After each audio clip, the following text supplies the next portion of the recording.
السلام عليكم ورحمة الله وبركاته.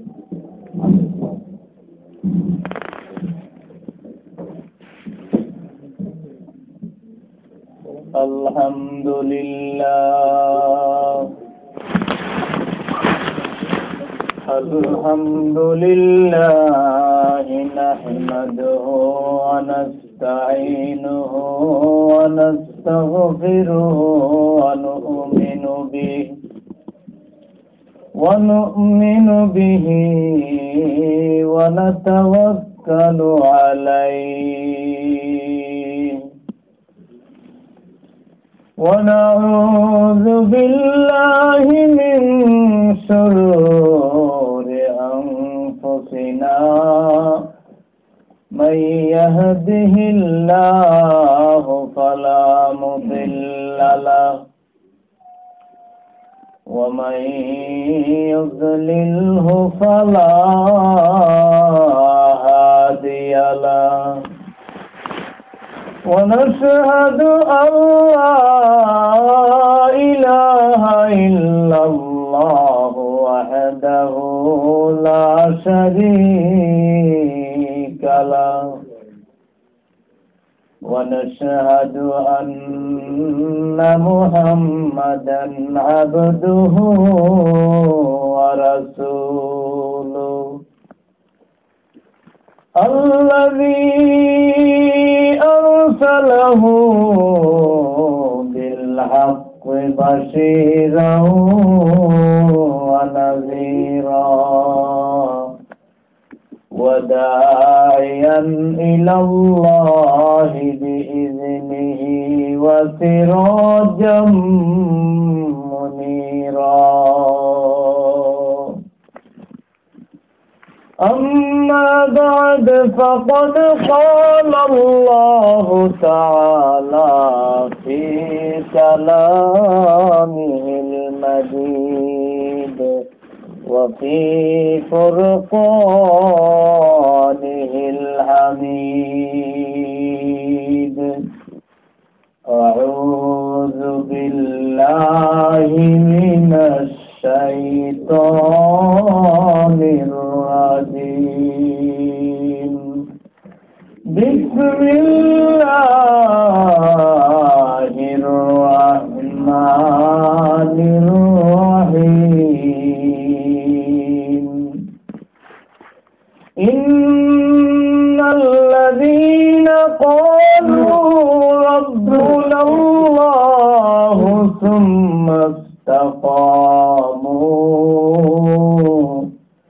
ثم استقاموا تتنزل عليهم الملائكة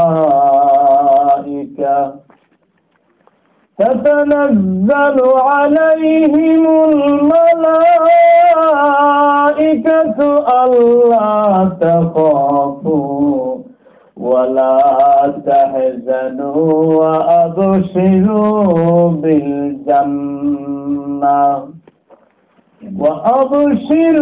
بالجنة التي كنتم توعدون. نحن أولياؤكم في الحياة الدنيا وفي الآخرة ولكم فيها ما تشتهي أنفسكم ولكم فيها ما تدعون. نزلا من غفور رحيم. قال الله تعالى في شان حبيبه ومحبوبه مخبرا وآمرا.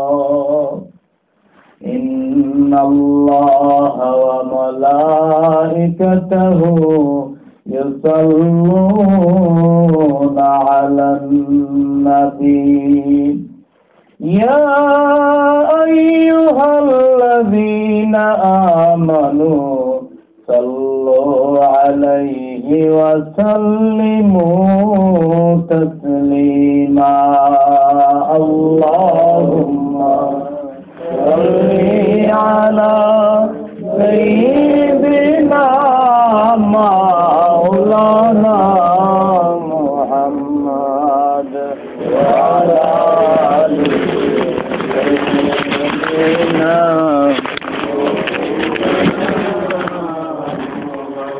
اللهم صل على سيدنا مولانا محمد وعلى آل سيدنا مولانا বারি বারি করো রে মন এই বাড়ি তো তোমার নয় বারি বারি করো রে মন এই বাড়ি তো তোমার নয় আসল বাড়ি গুরুস্থানে একবার মনে রে ভাবলে না আল্লাহুম্মা সাল্লি আলা সাইয়্যিদিনা মাওলানা মুহাম্মদ ওয়া আলা আলি সাইয়্যিদিনা মাওলানা এমন জায়গায় যাইবার মন যে জায়গার নাই ঠিকানা এমন জায়গায় যাইবার মন যে জায়গার নাই ঠিকানা এমন ঘরে শুইবারে মন যেই ঘরে নাই বিছানা আল্লাহুম্মা সাল্লি আলা সাইয়্যিদিনা মাওলানা মুহাম্মদ ওয়া আলা আলি সাইয়্যিদিনা লা ইলাহা ইল্লাল্লাহ লা ইলাহা লা ইলাহা ইল্লাল্লাহ লা ইলাহা ইল্লাল্লাহ লা ইলাহা লা ইলাহা ইল্লাল্লাহ লা ইলাহা ইল্লাল্লাহ লা ইলাহা সুবহানাল্লাহ ওয়ালহামদুলিল্লাহ লা ইলাহা লা ইলাহা ইল্লাল্লাহ লা ইলাহা লা ইলাহা ইল্লাল্লাহ মুহাম্মাদুর রাসূলুল্লাহ সাল্লাল্লাহু আলাইহি ওয়াসাল্লাম বালাগাল উলা বিকামালিহি কাশাফাদ দুজা বিজামালিহি হাসনাত জামিউ খিসালিহি সাল্লু আলাইহি मुझे कुछ मिले या ना मिले मोहम्मद मिले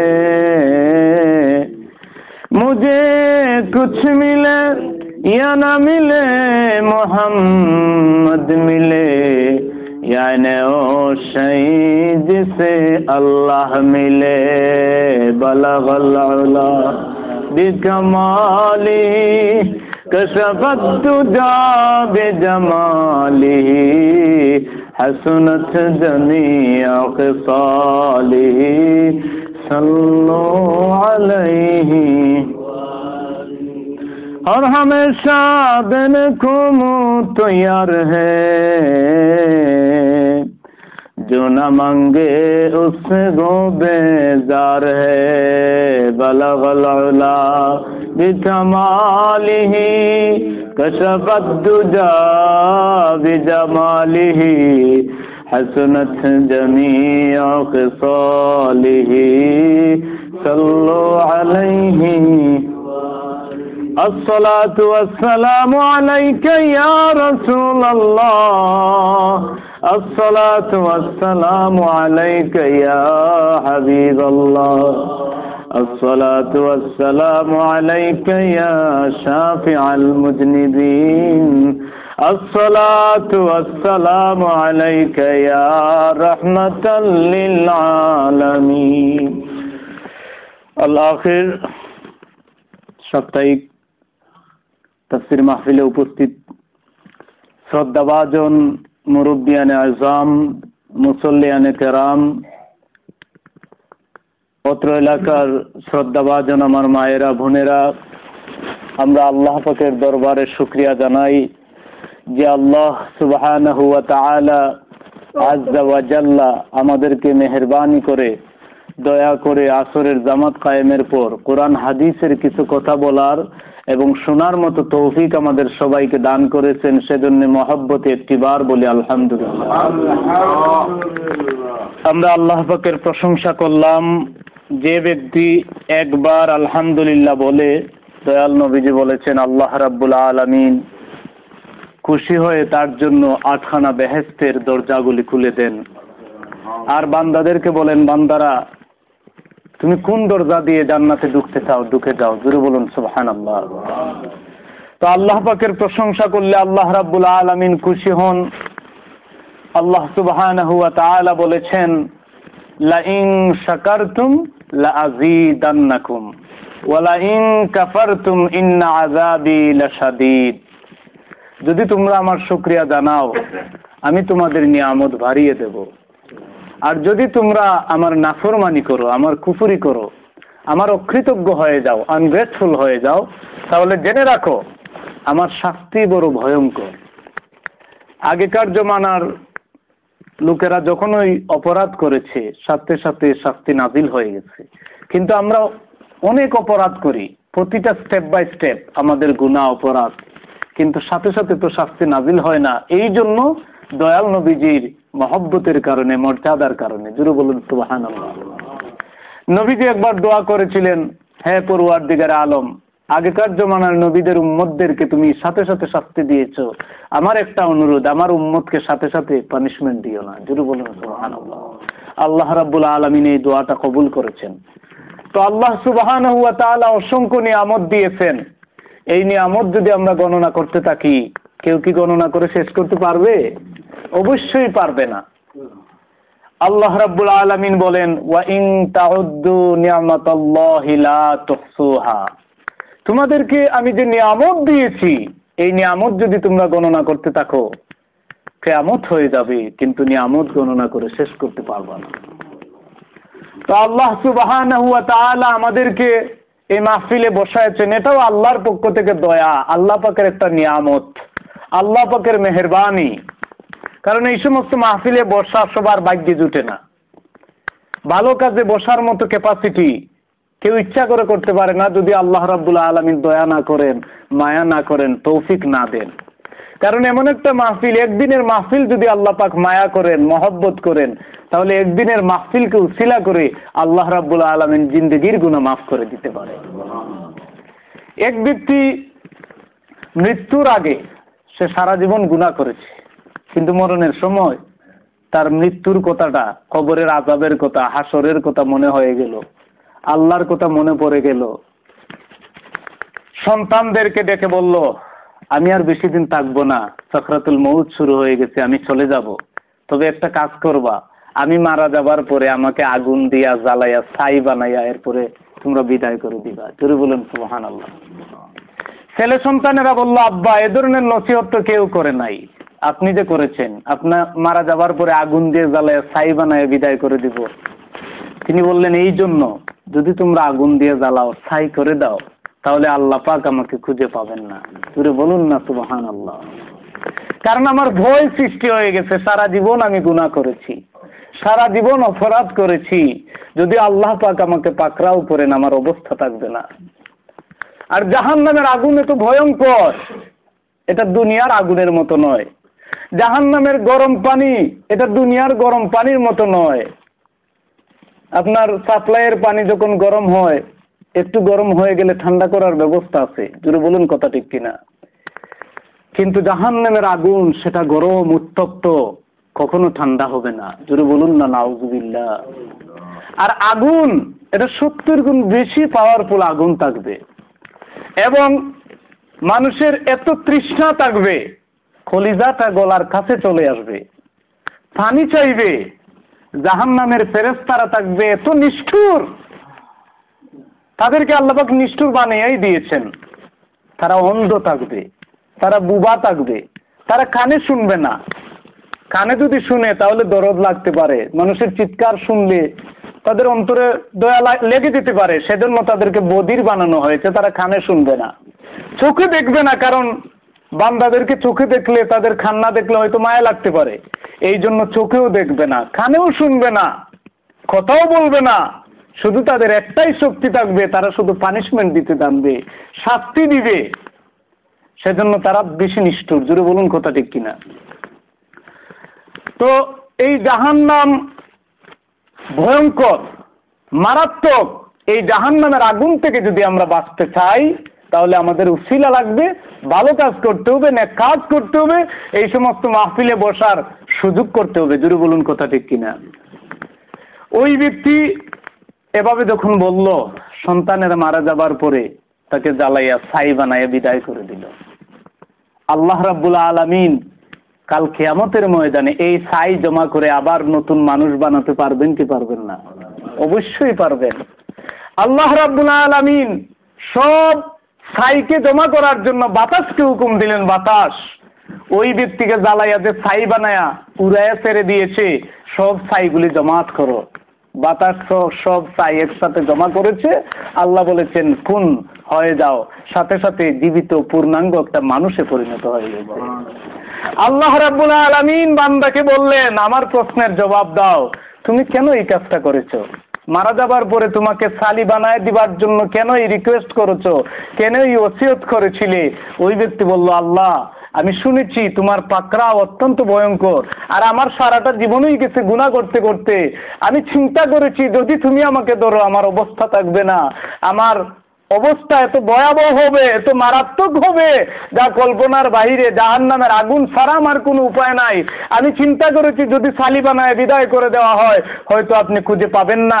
আল্লাহ রাব্বুল আলামিন বলেন, তুমি কি জানো না আমি কুন বললে ফায়াকুন হয়ে যায়? জোরে বলুন সুবহানাল্লাহ। তুমি আমাকে ভয় করে যখন এই কাজটা করেছো, আমাকে ডরাইয়া, জেনে রাখো এই ভয়ের কারণে, সামান্য একটু ভয় তোমার অন্তরে জাগ্রত হওয়ার কারণে আমি তোমাকে জান্নাতের সার্টিফিকেট দিয়ে দিলাম। সুতরাং উসিলা লাগবে। সামান্য একটা কাজকে কেন্দ্র করে আল্লাহ রাব্বুল আলামিন মাফ করে দিতে পারেন। জাহান্নাম থেকে যত মানুষ দুনিয়া থেকে বিদায় হবে, যদি তার মনের মধ্যে চুল পরিমাণ, বিন্দু পরিমাণ ঈমান থাকে, সে তো জীবনে একবার অন্তত কালেমাটা পড়ে লা ইলাহা ইল্লাল্লাহ মুহাম্মাদুর রাসূলুল্লাহ, এই কালেমাটা যদি পড়ে, আল্লাহর নবীজি বলেছেন সে একদিন অবশ্যই জান্নাতের স্বাদ গ্রহণ করবে। মান ক্বালা লা ইলাহা ইল্লাল্লাহ ফাদাখালাল জান্নাহ। এই হাদিসটা নবীজি বলেছেন, যে ব্যক্তি লা ইলাহা ইল্লাল্লাহ পড়বে সে অবশ্যই একদিন জান্নাতে যাবে। জোরে বলুন সুবহানাল্লাহ। আবু হুরায়রা রাদিয়াল্লাহু তাআলা আনহু এই হাদিসটা শুনলেন আর বললেন, ইয়া রাসূলুল্লাহ এই হাদিসটা কি আমি সবাইকে জানাবো? নবীজি বললেন, না, সবাইকে এই মুহূর্তে জানানোর দরকার নাই, কারণ এই হাদিসটা যদি সবাইকে জানাও মানুষ এই হাদিসের উপর ভরসা করে বসে থাকবে যে লা ইলাহা ইল্লাল্লাহ পড়লেই যেহেতু জান্নাতে যাওয়া যাবে, সুতরাং তাহলে তো আর কাজ করার দরকার নাই। আবু হুরায়রাকে বারণ করলেন। মৃত্যু পর্যন্ত আবু হুরায়রা এই হাদিসটা গোপন রেখেছিলেন, কিন্তু মরণের সময় চিন্তা করলেন নবীজির জবানের একটা বাণী গোপন রাখা ঠিক হবে না, মরণের সময় তিনি এই হাদিসটা প্রকাশ করে দিয়েছিলেন। জোরে বলুন সুবহানাল্লাহ। তো আমি বলতে চাই, যদি সামান্য পরিমাণ ঈমান থাকে সে জান্নাতে যাবে, আর ওই ব্যক্তিকে জান্নাত থেকে, এ ধরনের ব্যক্তিকে জান্নাত থেকে বের করবেন, এ ধরনের দুইজন ব্যক্তিকে জান্নাত থেকে বের করবেন। দুইজন ব্যক্তি আল্লাহর দরবারে সে হাজির হয়ে যাবে। আল্লাহ রাব্বুল আলামিন জাহান্নাম থেকে তাদেরকে বের করে এনে বলবেন, তোমরা কি জানো তোমাদেরকে কেন বের করে নিয়ে আসছি? তারা বলবে, আল্লাহ আমরা তো জানি না। আল্লাহ বলবেন, এই জন্য বের করে নিয়ে আসছি, আবার তোমাদেরকে জাহান্নামের ভিতরে ঢুকাতে চাই। জোরে বলুন সুবহানাল্লাহ। যাও তোমরা আবার জাহান্নামের ভিতরে চলে যাও। তখন আল্লাহ পাকের এই কথা শুনে একজনে দৌড় দিয়া জাহান্নামের ভিতরে ঝাঁপিয়ে পড়বে, আর আরেকজন আস্তে আস্তে যাবে, আর মাঝে মাঝে পিছন দিকে তাকাবে। একজন দৌড় দিয়ে যাবে, আরেকজন খুব আস্তে ভেরি স্লোলি যাবে জাহান্নামের দিকে। এরপরে সে জাহান্নামে যাবে। দুজনকে আল্লাহ রাব্বুল আলামিন আবার ডাকবেন আর প্রশ্ন করবেন। যিনি তাড়াতাড়ি চলে গিয়েছেন তাকে বলবেন, তুমি কেন দৌড় দিয়ে, আমি আদেশ করার সাথে সাথেই দৌড় দিয়া গেলা? ওই ব্যক্তি বলবে, আল্লাহ দুনিয়াতে থাকার সময় থাকতে তোমার কোনো অর্ডার মানি নাই, শুনি নাই, সেজন্য আজ আমি জাহান্নামের আগুনে জ্বলেছি। আজ চিন্তা করলাম অন্তত একটা আদেশ আল্লাহ পাকের শুনে দেখি কি অবস্থা হয়।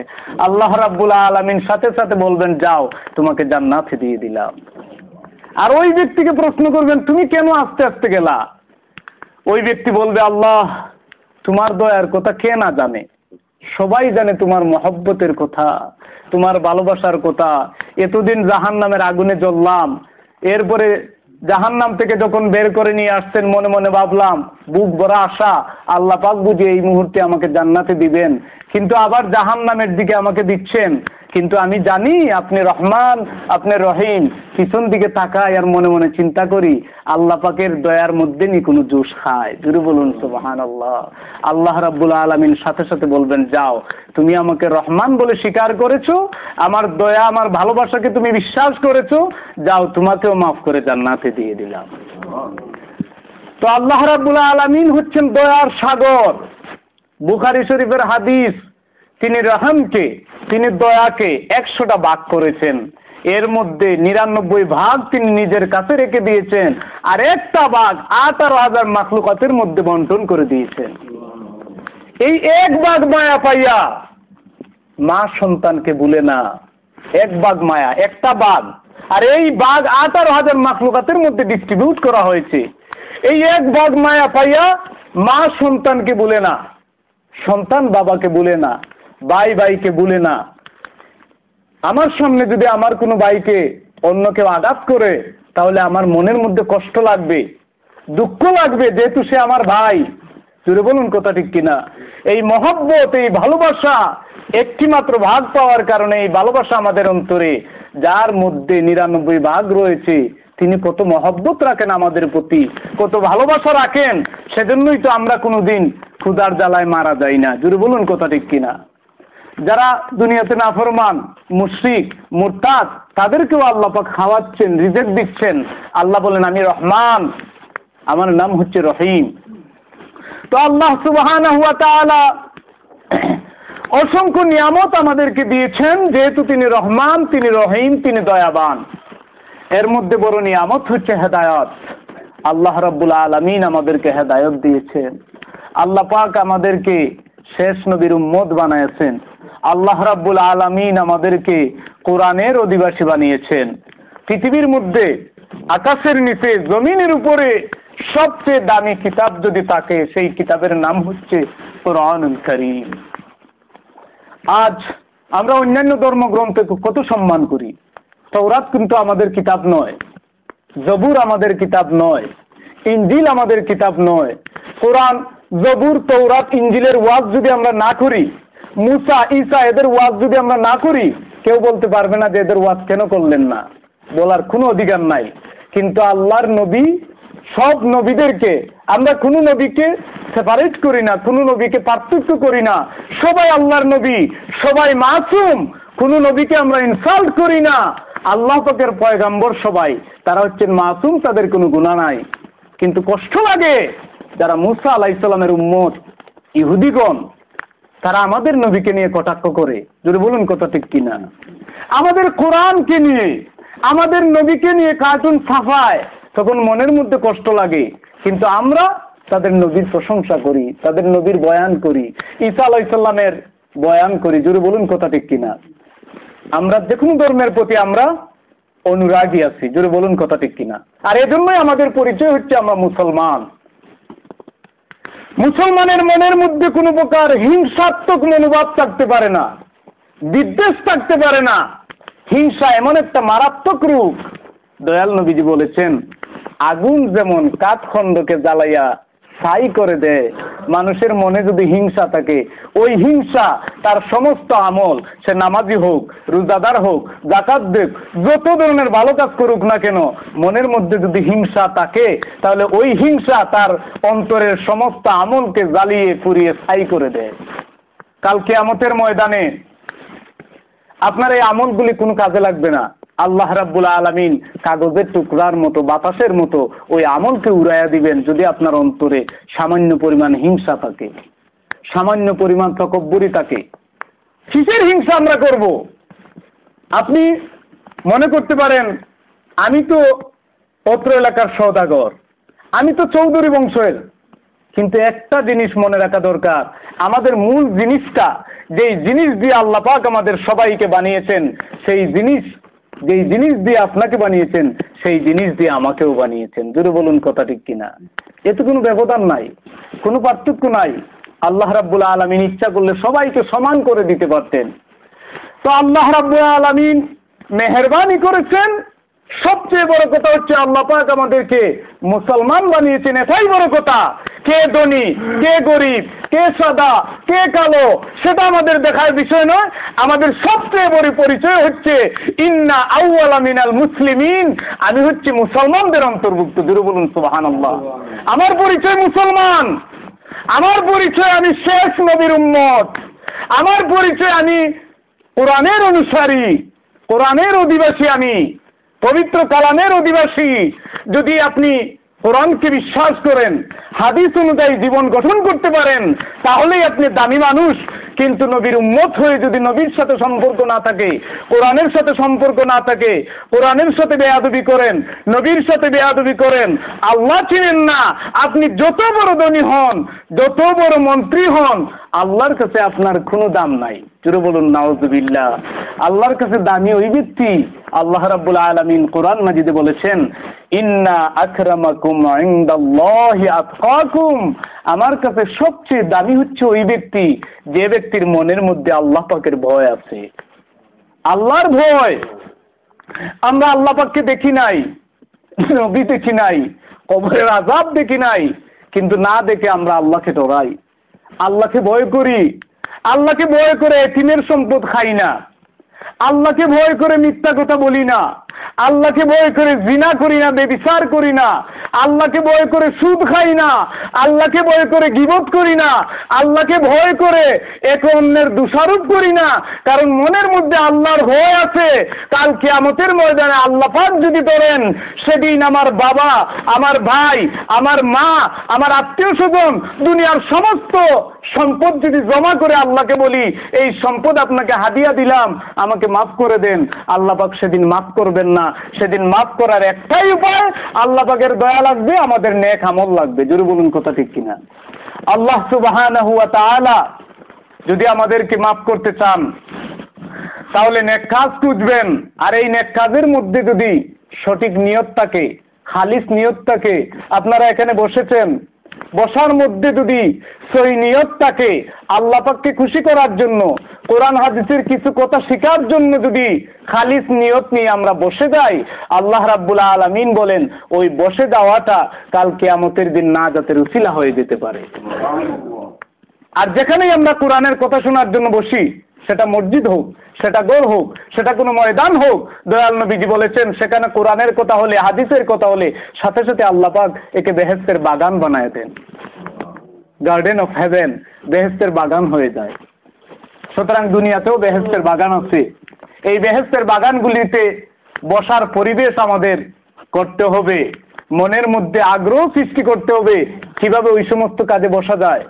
ঘরে বসে রেডিওর সামনে বসে আমরা ওয়াজ শুনতে পারি, কিন্তু ঘরে বসে শুনলে যেই সওয়াব এবং মসজিদে বসে শোনার মধ্যে সেই সওয়াব, মসজিদে বসে শুনলে যে সওয়াব আপনি পাবেন, ঘরে বসে শুনলে এই সওয়াবগুলি আপনি পাবেন না।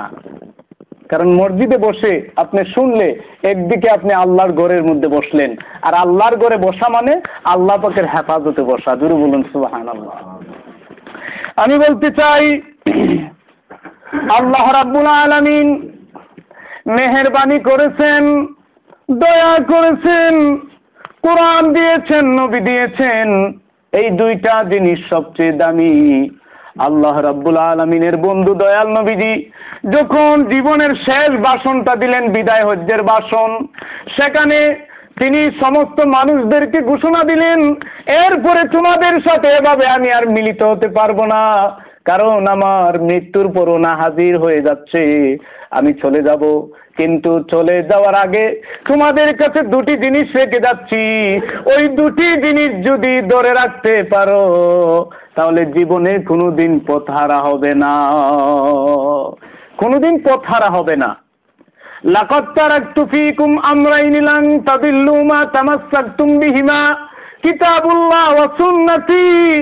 দুইটা জিনিস তোমাদের কাছে রেখে যাচ্ছি, এই দুইটা জিনিসকে যতদিন আঁকড়িয়া ধরবা ততদিন তোমরা পথহারা হবে না। এর মধ্যে প্রথম জিনিস হচ্ছে কিতাবুল্লাহ, আল্লাহর কিতাব, আর দ্বিতীয় জিনিস হচ্ছে আমার আদর্শ, আমার সুন্নত, আমার জীবন। এই দুইটা জিনিস যদি তোমরা ধরে রাখতে পারো তাহলে কখনো পথভ্রষ্ট হবে না। আমি বলতে চাই দয়াল নবীজি এই দুইটা জিনিস রাখলেন কোরআনের বাণী প্রচারের জন্য, কালেমার দাওয়াত প্রচারের জন্য অনেক কষ্ট করেছেন, অনেক ত্যাগ স্বীকার করেছেন, তায়েফের ময়দানে রক্ত দিয়েছেন, ওহুদের ময়দানে দান মুবারক শহীদ করেছেন, কালেমার দাওয়াত দিয়েছেন, আল্লাহ পাকের একত্ববাদ ঘোষণা করেছেন। কাফের মুশরিকরা কত প্রলোভন দিয়েছে, কিন্তু দয়াল নবীজি কোনো প্রলোভন মানেন নাই, কোনো অফার, কোনো প্রস্তাব তিনি মানেন নাই। একবার তারা প্রস্তাব করেছে, হে আব্দুল্লাহর ফুলা মুহাম্মদ, তোমার কাছে আমরা কিছু দাবি নিয়ে আসছি, এইগুলি যদি তুমি মানো আমরা দিতে রাজি আছি, তবে শর্ত হলো তুমি যে আমাদের বাপ দাদার ধর্ম নষ্ট করতেছো, নতুন ধর্ম নিয়ে হাজির হয়েছো, এই নতুন ধর্ম তোমার ছেড়ে দিতে হবে। তারা তিনটা দাবি করেছিল। প্রথম দাবি, তুমি কি আমাদের রাজা হবে, লিডার হবে। দ্বিতীয় দাবি, তুমি কি সুন্দরী নারী চাইবে, যে নারীকে তুমি বিয়ে করবে সুন্দরী নারীর ব্যবস্থা করে দেব। তৃতীয় দাবি হলো তুমি যদি সম্পদ চাও সম্পদ দিয়ে ভরপুর করে দেব। আল্লাহর নবীজি ডাক দিয়ে বলেন, আমি সম্পদের ফকির নই, আমি সম্পদ চাই না, আমি সুন্দরী নারী চাই না। এমনকি হ্যাঁ কাফের মুশরিকরা শুনে রাখো, তোমরা যদি ডান হাত দিয়ে সূর্য এনে দাও আর বাম হাত দিয়ে আকাশের চন্দ্রটা এনে দাও, তবু আমি নবীজি আল্লাহর দিন থেকে চুল পরিমাণ পিছপা হব না। নবীজি ঘোষণা দিলেন, আমি দুনিয়া চাই না, আমি দুনিয়ার সম্পদ চাই না। যদি আমি দুনিয়া চাইতাম ওহুদ পাহাড়কে ঘোষণা দিতাম, ওহুদ পাহাড় আমার জন্য সোনায় পরিণত হয়ে যা, আমি বলতে দেরি সমস্ত পাহাড় সোনার পাহাড় হতে দেরি হতো না। নবীজি কি দুনিয়ার সম্পদ চাইছেন? নবীজি দুনিয়ার সম্পদ চান নাই। একবার আল্লাহর ফেরেশতা দয়াল নবীজির কাছে আসলেন, এসে বললেন, ইয়া রাসূলুল্লাহ, ইয়া হাবিবাল্লাহ, আপনি কি দুনিয়া চান না আখিরাত চান? আল্লাহ রাব্বুল আলামিন পাঠিয়েছেন এই প্রশ্ন আপনাকে করার জন্য। আল্লাহ পাক এও বলেছেন, আপনি যদি দুনিয়া চান, দুনিয়ার সমস্ত জমিনকে আল্লাহ পাক সোনা বানায় দিবেন, সম্পদ দিয়া ভরপুর করে দিবেন। নবীজি বললেন, সমস্ত কিছু যদি সোনা হয়ে যায়, রূপা হয়ে যায়, গোল্ড হয়ে যায়, ডায়মন্ড হয়ে যায়, আমার প্রশ্ন হলো এরপরে কি আমার মরণ হবে? তিনি বললেন, হ্যাঁ অবশ্যই মরণ হবে, মরতেই হবে, মরার কোনো বিকল্প নাই, সবাই মরতে হবে। মরতেই যদি হয় জেনে রাখো, আমি দুনিয়ার সম্পদ চাই না, আমি আমার আল্লাহকে চাই, আল্লাহকে চাই। আল্লাহ যার হয়ে গেছেন তার কোনো ভয় নাই, কোনো চিন্তা নাই। সুতরাং আমাদেরও দাবি, আমরা আল্লাহকে চাই। আল্লাহ যে অবস্থায় রাখো আমি খুশি, যে অবস্থাতেই রাখো, দুঃখে রাখো, সুখে রাখো, সব সময় জবান থেকে একটা ওয়ার্ড বের হবে আলহামদুলিল্লাহ। সবাই বলুন আলহামদুলিল্লাহ। কারণ আল্লাহ পাক যদি আপনাকে অসুস্থ দিয়া, বেমার আজাব দেন, অসুখ দেন, কষ্ট দেন, আল্লাহ বলেন আমি যদি কাউকে কষ্টের মধ্যে ফেলে দেই, দুনিয়ার এমন কোন মানুষ নাই যে তার কষ্ট দূর করবে। আমি যদি কাউকে গরিব বানাই, দুনিয়ার এমন কোন মানুষ নাই তাকে ধনী বানাবে। আর আমি যদি কাউকে ধনী বানাই, দুনিয়ার এমন কোন মানুষ নাই তাকে গরিব বানাবে। আমি যদি টার্গেট করে থাকি যে এবারের প্রধানমন্ত্রী অমুক হবে, দুনিয়ার সবাই মিলেও অন্য কাউকে প্রধানমন্ত্রী বানানো সম্ভব হবে না। কারণ আল্লাহ রাব্বুল আলামিন যাকে চান তাকে নেতা বানান, যাকে চান সিংহাসনে বসান, আর যাকে চান ইচ্ছা করলে সিংহাসন থেকে গাদ ধরে নামিয়ে দেন। জোরে বলুন কথা ঠিক কিনা? যেই ফেরাউন এত রাজত্ব করেছে, নিজকে বলেছে আনা রব্বুকুমুল আলা, আমি হচ্ছি তোমাদের বড় খোদা, কিন্তু তার অবস্থা কি হলো? নীল নদের পানিতে ভেসে গেল। জোরে বলুন কথা ঠিক কিনা? যেই নমরুদ, সেও বলেছিল আমি তোমাদের বড় খোদা, কিন্তু ওই নমরুদের অবস্থা কি হলো? একটা ল্যাংড়া মশার কামড়ে জুতার বাড়ি খেয়ে দুনিয়া থেকে বিদায় হতে হয়েছে। জোরে বলুন কথা ঠিক কিনা? সাদ্দাদের অবস্থা কি হলো? যেই সাদ্দাদ এত বড় বেহেশত বানিয়ে ফেললো, এত বড় ধনী লোক ছিল, নিজে একটা বেহেশত বানিয়ে ফেললো, সেখানে ধন সম্পদ দিয়ে ভরপুর করে দিল, সোনা রূপা, বিভিন্ন ধরনের অট্টালিকা, ফল ফুল, গাছপালা, সুন্দর বাগান, ঝর্ণা, এত বড় বেহেশত বানিয়ে ফেললো, কিন্তু এই বেহেশতটা উদ্বোধন করতে পারে নাই। উদ্বোধনের দিন এক পা গুড়ার উপরে আরেক পা মাটিতে, এমন অবস্থায় মালাকুল মউত হাজির হয়ে তাকে বিদায় করে দিল দুনিয়া থেকে। জোরে বলুন কথা ঠিক কিনা? আর বেহেশতকে জমিনের নিচে আল্লাহ পাক দাবায় দিলেন। কারুনের অবস্থা কি হলো? যে কারুনের এত সম্পদ ছিল, এই সম্পদগুলি রাখার যে চাবি ছিল, এই চাবিগুলি বহন করার জন্য 70টা উটের প্রয়োজন হতো। এত সম্পদ ছিল কারুনের, কিন্তু ওই কারুনকে যখন যাকাত দেওয়ার কথা বলা হলো, সে যাকাত দেয় নাই, আল্লাহর নবীকে অস্বীকার করেছে। আল্লাহ রাব্বুল আলামিন তাকে মাটির মধ্যে গেড়ে দিলেন, তার সমস্ত সম্পদ মাটির মধ্যে গেড়ে দিলেন, একটা কণাও বাকি থাকে নাই। তো আমি বলতে চাই, আল্লাহ রাব্বুল আলামিন যাকে খুশি সম্মান দেন আর যাকে খুশি বেইজ্জত করেন। সুতরাং সব সময় আমাদের এই চিন্তা থাকতে হবে, আল্লাহ আমাদেরকে যে অবস্থায় রাখো, আমাদেরকে এই ঘোষণাটা দাও, আমরা তোমার গোলাম, তোমার বান্দা। জোরে বলুন সুবহানাল্লাহ। আল্লাহ রাব্বুল আলামিন যদি গোলাম বলে একটিবার ডাক দেন, কাল কিয়ামতের ময়দানে গোলাম বলে যদি বলেন বান্দা আমার গোলাম, যাও তোমাকে মাফ করে দিলাম, এর চেয়ে বড় পাওয়া আর কিছু হতে পারে না। অনেক মানুষ আমল করতে করতে, নামাজ পড়তে পড়তে কপালের মধ্যে কালো দাগ পড়ে যাবে, রোজা রাখবে, হজ করবে, কিন্তু এতে যদি আল্লাহ পাকের সন্তুষ্টি না থাকে, তাহলে এই সবগুলি বরবাদ হয়ে যাবে। সুতরাং যেই কাজটাই আমরা করব, কার সন্তুষ্টির জন্য করব? আল্লাহ পাকের সন্তুষ্টির জন্য। সূরা হামিম সাজদা থেকে আমি আয়াতে করিমা তেলাওয়াত করেছিলাম। আল্লাহ রাব্বুল আলামিন কত সুন্দর বলেছেন, ইন্নাল্লাযীনা ক্বালু রাব্বুনাল্লাহ সুম্মা ইসতাকামু তাতানাজ্জালু আলাইহিমুল মালাইকা আল্লা তাখাফু ওয়া লা তাহজানু ওয়া আবশিরু বিল জান্নাতিল্লাতী কুনতুম তুআদুন। আল্লাহ বলেন ইন্নাল্লাযীনা ক্বালু, যারা এই ঘোষণা দিবে, যারা এই কথা বলবে, রব্বুনাল্লাহ, আমাদের রব হচ্ছেন আল্লাহ। আমাদের রব কে? আল্লাহ।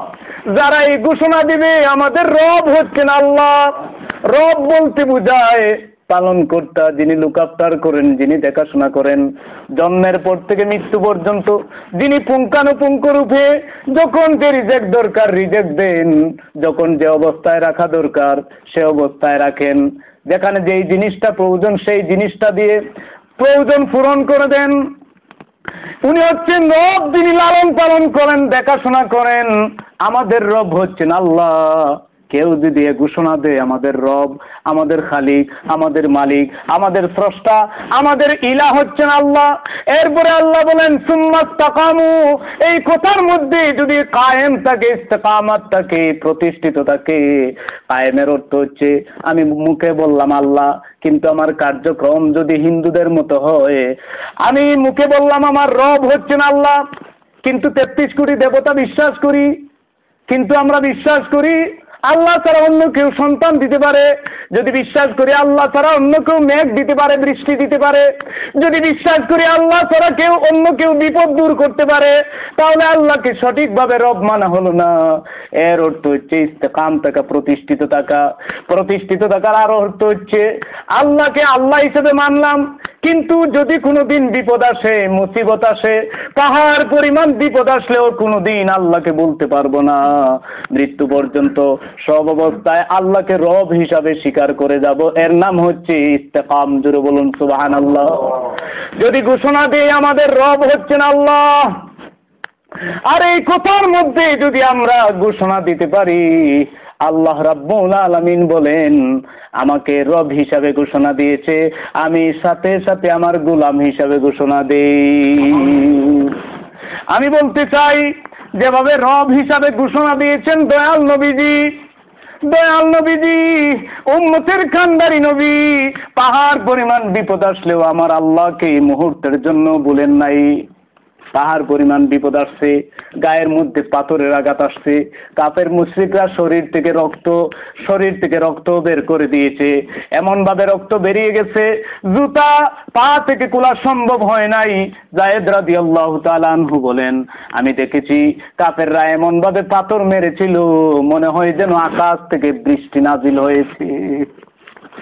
তো এমন ভাবে দয়াল নবীকে কষ্ট দিয়েছে, কিন্তু এরপরে নবীকে আল্লাহকে ভুলে গেছেন, আল্লাহকে মুহূর্তের জন্য ভুলেন নাই।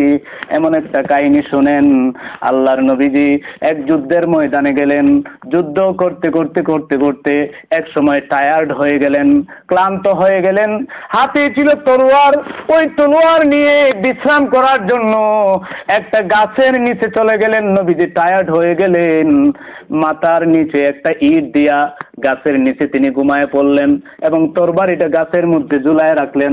হঠাৎ করে এক নিষ্ঠুর পাষাণ ইহুদি হাজির হয়ে গেল, মনে মনে চিন্তা করলো আব্দুল্লাহর ফুলা মোহাম্মদকে এই মুহূর্তে দুনিয়া থেকে বিদায় করে দিব, এমন একটা সুযোগ, এমন একটা গোল্ডেন অপরচুনিটি। সে কাছাকাছি এসে আসার সাথে সাথে নবীজি বিশ্রাম থেকে উঠে বসলেন, আর ইহুদি হাত দিয়ে তরবারিটা তার হাতের মধ্যে নিয়ে বলল মাইয়ামনাউকা মিন্নি ইয়া Muhammad, who will save you from my hand, who will protect you from my hand, কে তোমাকে আজকে আমার হাত থেকে রক্ষা করবে? আমার নবীজিকে এই প্রশ্ন যখন বললেন, দয়াল নবীজি ডাক দিয়ে বলেন রব্বি আল্লাহ, আমার রব হচ্ছেন আল্লাহ। আমাকে কে বাঁচাবে? আমার রব বাঁচাবেন, আল্লাহ পাক বাঁচাবেন। আল্লাহ শব্দের এত পাওয়ার, এত শক্তি, ওই আল্লাহ শব্দের বিনিময়ে তো গৌর গোবিন্দর বিল্ডিং ভেঙে পড়ে যায়, দশে যায়, চুরমার হয়ে যায়। এই আল্লাহ শব্দ যেই মাত্র দয়াল নবীজি উচ্চারণ করলেন, ইহুদির হাত থেকে কাঁপতে কাঁপতে তরবারিটা মাটিতে পড়ে গেল। নবীজি তরবারিটা হাতে নিলেন আর বললেন, নবীজি ছটফট তরবারিটা নিজের হাতে নিলেন আর সেম কথাটা বললেন মাইয়ামনাউকা মিন্নি, এবার বলো কে তোমাকে আমার হাত থেকে বাঁচাবে? ইহুদি ডাক দিয়ে বলে ইয়া রাসূলুল্লাহ, আমি শুনেছি আপনি রহমতের নবী, আপনি দয়াল নবী, ইচ্ছা করলে আপনি পানিশমেন্ট দিতে পারেন, ইচ্ছা করলে মাফ করে দিতে পারেন। নবীজি বলেন আমি কাউকে শাস্তি দেওয়ার জন্য এসেছি নাই, আমি এসেছি মানুষকে রহমতের দিকে দাওয়াত দিতে। তোমাকে মাফ করে দিব, তোমাকে ক্ষমা করে দিব, এটাই হচ্ছে আমার আদর্শ, যাও তোমাকে মাফ করে দিলাম। ইহুদি চিৎকার মেরে বলে ইয়া রাসূলুল্লাহ, তাহলে আর দেরি নয়, আর দেরি নয়, দয়া করে আমাকে আপনার আদর্শের ছায়া তুলে সুযোগ দেন, আমাকে আপনার মধুর কালেমাটা পড়ায় দেন। আমার নবীজি বললেন ইহুদি পড়ো লা ইলাহা ইল্লাল্লাহু মুহাম্মাদুর রাসূলুল্লাহ। আল্লাহ বলেন তারাই মুমিন, তারাই ইমানদার, তারাই মুত্তাকি যারা বলবে আমাদের রব হচ্ছেন আল্লাহ এবং সুম্মাস্তাকামু, ওই কথার মধ্যে প্রতিষ্ঠিত থাকে। ওই ব্যক্তি যদি ওই কথার মধ্যে প্রতিষ্ঠিত থাকে তার মরা পর্যন্ত, মৃত্যুর সময় পর্যন্ত, মরণের সময় পর্যন্ত যদি প্রতিষ্ঠিত থাকে, তাতানাজ্জালু আলাইহিমুল মালাইকা, ওই ব্যক্তির যখন ওই সাকরাতুল মউত শুরু হয়ে যাবে, মালাকুল মউত আজরাইল যখন দরজায় খাড়া হয়ে যাবে জান নেবার জন্য, যখন মানুষ বৃদ্ধ হয়ে যায়, বুড়া হয়ে যায়, মনের মধ্যে আখিরাতের চিন্তা ঢুকে যায়। যদি বলুন কথা ঠিক কিনা? আপনাদের মনে যদি আখিরাতের চিন্তা না আসতো তাহলে কি আজকে এখানে বসে কোরআন হাদিসের কথা শুনতেন? তাহলে কি 5 ওয়াক্ত নামাজ ঠান্ডাকে উপেক্ষা করে 5 ওয়াক্ত নামাজ মসজিদে এসে পড়তেন? মনের মধ্যে আখিরাতের ভয়, হায় হায় কিছুটা আমল করে যাই, ওই আমলকে কেন্দ্র করে আল্লাহ পাক আমাদেরকে মাফ করে দিতে পারেন। মনের মধ্যে সাকরাতুল মউত যখন শুরু হয়ে যায়, বান্দা মনের মধ্যে চিন্তা করে নানাবিধ টেনশন ঢুকে যায়। আমি এই মুহূর্তে দুনিয়া ছেড়ে চলে যাব, আমার স্ত্রী বিধবা হয়ে যাবে, আমার বড় মেয়েটা ইউনিভার্সিটি পাস করেছে, তার বিয়ের দরকার, আমি যদি মরে যাই আমার স্ত্রী কিভাবে ওই মেয়েটারে বিয়ে দেবে, আমার ছেলেটা লেখাপড়া শেষ চাকরি ধরবে, কিভাবে চাকরি ধরবে, এভাবে মনের মধ্যে নানাবিধ টেনশন, নানাবিধ চিন্তা, আরো চিন্তা করেন আমি যখন মারা যাব, শুনেছি অন্ধকার ঘর কবর, সেখানে সাপ থাকবে, বিচ্ছু থাকবে, এক একটা সাপ থাকবে উটের মতো, এক একটা বিচ্ছু থাকবে গাদার মতো। সাপ যদি কামড় দেয়, এক একটা কামড়ের সাথে সাথে বান্দা 70 গজ মাটির নিচে ঢুকে যাবে। কি করে এই অন্ধকার কবরে থাকবো, যেখানে মা নাই, বাবা নাই, ভাই নাই, বান্ধব নাই, যেখানে সম্পদ যাবে না, যেখানে ছেলে যাবে না, মেয়ে যাবে না। এই অন্ধকার কবরে ফেরেশতারা যখন প্রশ্ন করবে 3টা প্রশ্ন, কিভাবে এই 3টা প্রশ্নের জবাব দেব, এভাবে যখন মনের মধ্যে ওই ইমানদার বান্দার মনের মধ্যে যখন নানাবিধ টেনশন ঢুকে যায়, আল্লাহ রাব্বুল আলামিন বলেন তাতানাজ্জালু আলাইহিমুল মালাইকা, তখন ওই 2 জন ফেরেশতা তার 2টা কানের কাছে 2 পাশে বসে কানে কানে ডাক দিয়ে বলে, আল্লাহ তাখাফু ওয়ালা তাহজানু, ও আল্লাহর ইমানদার বান্দা চিন্তা করো না, ভয় করো না। তুমি ছেলে মেয়ের চিন্তা করতেছো, স্ত্রী বিধবা হয়ে যাবে সেই চিন্তা করতেছো, চিন্তার কোনো কারণ নাই। কবরের আযাবের ভয় করতেছো, চিন্তা করতেছো, চিন্তার কোনো কারণ নাই। আল্লাহ তাহজানু, চিন্তা করো না, লা তাখাফু, ভয় করো না, চিন্তার কোনো কারণ নাই। যে চিন্তাগুলি করতেছো সন্তানদের জন্য, আত্মীয় স্বজনের জন্য, সমস্ত সন্তান স্ত্রীদেরকে আল্লাহ পাক তার কুদরতি হাতে গ্রহণ করেছে। আল্লাহ পাক তার কুদরতি হাতে লালন পালনের দায়িত্ব নিয়ে নিবেন। যেহেতু তুমি ইমানদার, যেহেতু তুমি ঘোষণা দিয়েছো আমার রব হচ্ছেন আল্লাহ, মৃত্যু পর্যন্ত এই কথার স্বীকৃতি দিয়েছো, আল্লাহ রাব্বুল আলামিন এর উপরে এই স্বীকৃতি দেওয়ার জন্য ফেরেশতারা মরণের সময় এই অভয় বাণী দিয়ে দেয়। সেজন্য মরণের সময় ইমানদার বান্দার মনের মধ্যে আর কোনো ভয় থাকে না, কোনো চিন্তা থাকে না।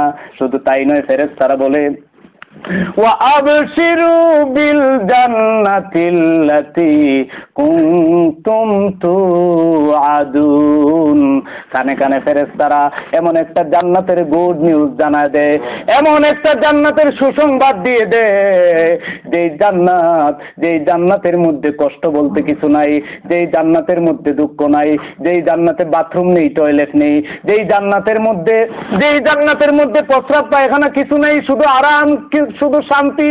সেখানে কারো প্যারালাইসিস হবে না, সেখানে কারো ডায়াবেটিস হবে না, কোনো রোগ নাই। এই বেহেশতের মধ্যে শান্তি আর শান্তি। সেই বেহেশতে আমরা যেতে চাই কি চাই না? বেহেশতে আমরা যেতে হলে ভালো কাজ করতে হবে, আমাদের রব হচ্ছেন আল্লাহ এই ঘোষণা দিতে হবে, এই কথার মধ্যে সব সময় স্বীকৃতি দিতে হবে। ফেরেশতার কানের মধ্যে এভাবে সুসংবাদ দেয়, বান্দারে চিন্তা করিস না, ভয় করিস না, তোর সমস্ত দায়ভার আল্লাহ রাব্বুল আলামিন তার কুদরতি হাতে গ্রহণ করেছে। যখন সাকরাতুল মউত শুরু হয়ে যায়, দয়াল নবীজি বলেছেন বান্দা ইমানদার হোক আর বেঈমান হোক, সাকরাতুল মউতের মধ্যে কষ্ট আছে, সকলের কষ্ট, কিন্তু যারা ইমানদার ওই কষ্টকে আল্লাহ শান্তিতে পরিণত করে দেন।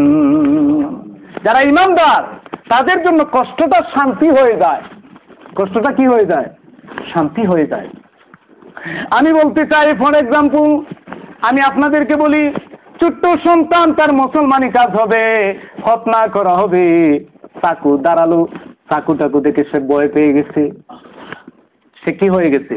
সে ভয় পেয়ে গেছে। হায় হায়, কি করবে এই লোকটা? তার খতনা করা হবে, সে ডরায় গেল, সে কান্না শুরু করে দিল। এদিকে যিনি খতনা করবেন, যে এই লোকটা কাটবে, ওই লোকটাকে বলল, তুমি তোমার কাটা শুরু করো। আর সন্তানের মুখের মধ্যে একটা মিষ্টি ঢুকায় দিল। একদিকে মিষ্টির স্বাদ, অপর দিকে কষ্ট। মিষ্টির স্বাদ থাকার কারণে তার কষ্টটা দূর হয়ে গেছে। আল্লাহ রাব্বুল আলামিন বলেন, যখন বান্দার সাকরাতুল মউত শুরু হয়ে যায়, মালাকুল মউত আজরাইল সুবল মেরে জানটা নিয়ে যাবে, এই মুহূর্তে তার কষ্ট লাগার কথা। ইমানদার বান্দা, কষ্ট লাগবে, কিন্তু কষ্টটা শান্তি হয়ে যায় তখন। ফেরেশতারা বলে, ডরাইস না, সামনের দিকে তাকায় দেখ, তোর জন্য জান্নাতুল ফেরদাউস দেখা যাচ্ছে। যখন জান্নাতুল ফেরদাউসের সুন্দর দৃশ্য ওই ব্যক্তি যখন চোখ দিয়া দেখে, মালাকুল মউত আজরাইল জানটা কবজ করে নিয়ে যায়, জান্নাতুল ফেরদাউসের শান্তিময় জায়গা দেখে মরণের কথা তার আর মনেই থাকে না, মনেই থাকে না। আল্লাহ বলেন, ওয়া আবশিরু বিল জান্নাতিল্লাতী কুনতুম তুআদুন। পরের আয়াতে আল্লাহ বলেন, এই সমস্ত ফেরেশতারা কানে কানে আরো বলে, কি বলে? নাহানু আউলিয়াউকুম ফিল হায়াতিদ দুনিয়া ওয়া ফিল আখিরাহ। ও আল্লাহর ইমানদার বান্দা, আমরা তো ছিলাম তোমার বন্ধু, দুনিয়াতে তোমার বন্ধু ছিলাম।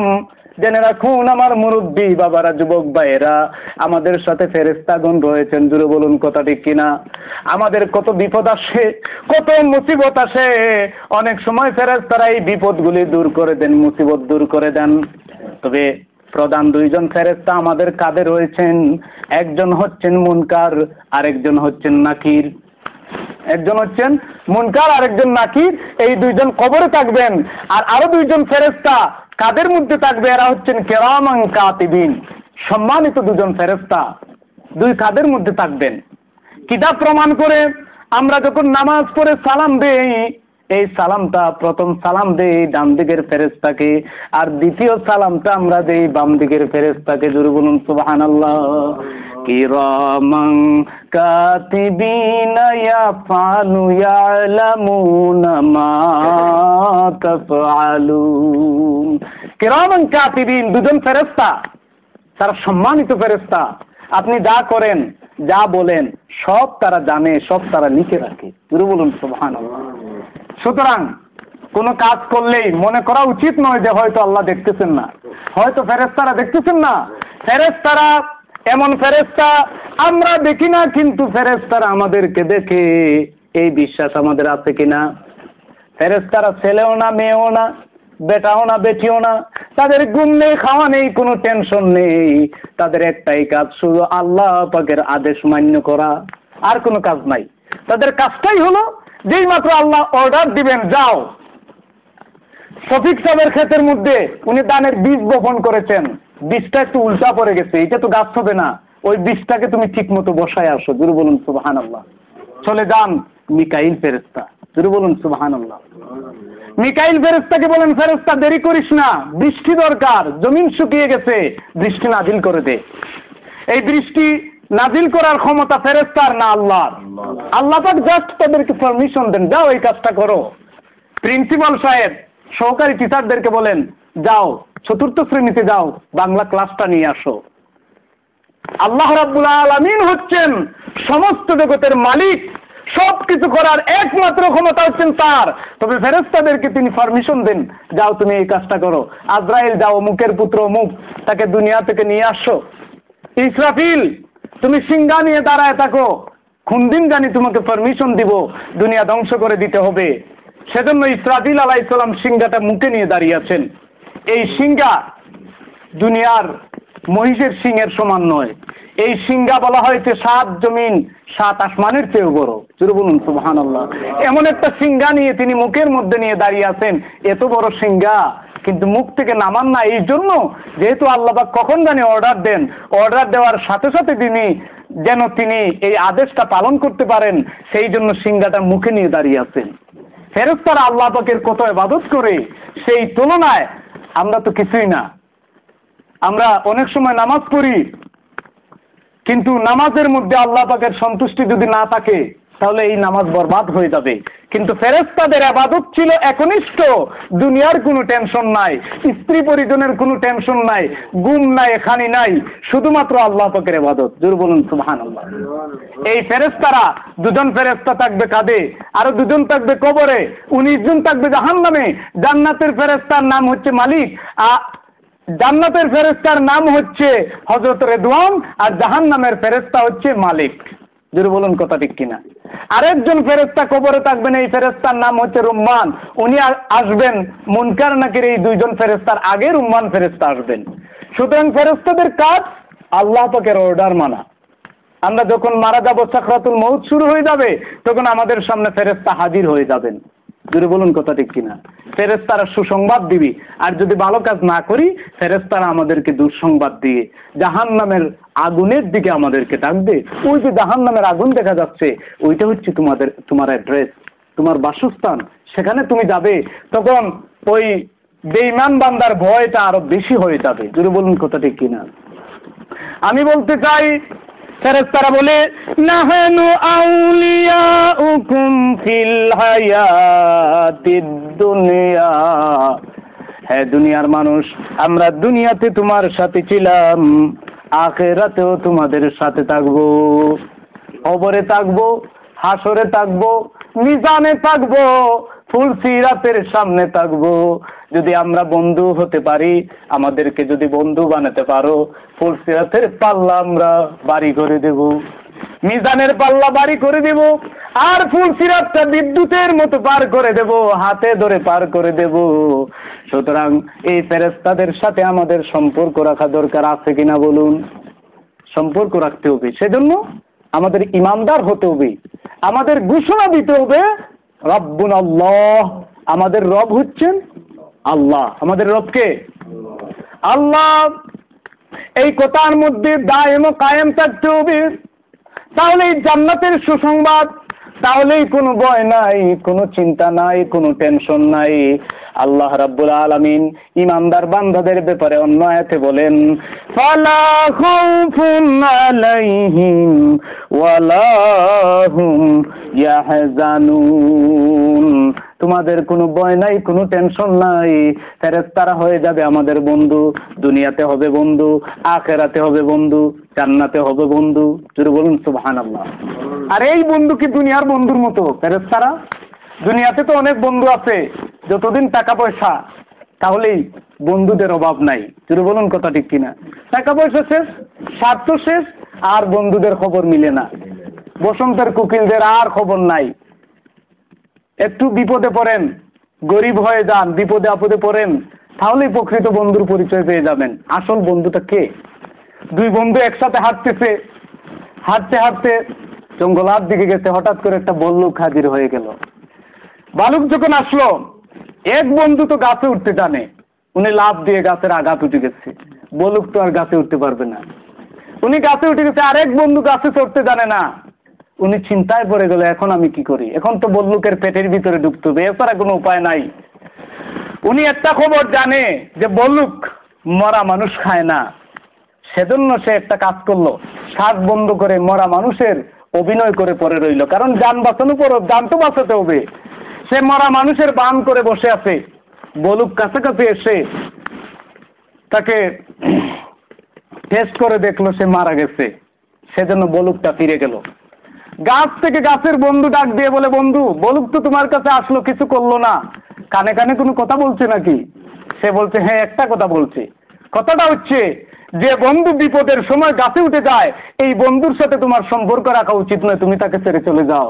এর বলুন সুবহানাল্লাহ।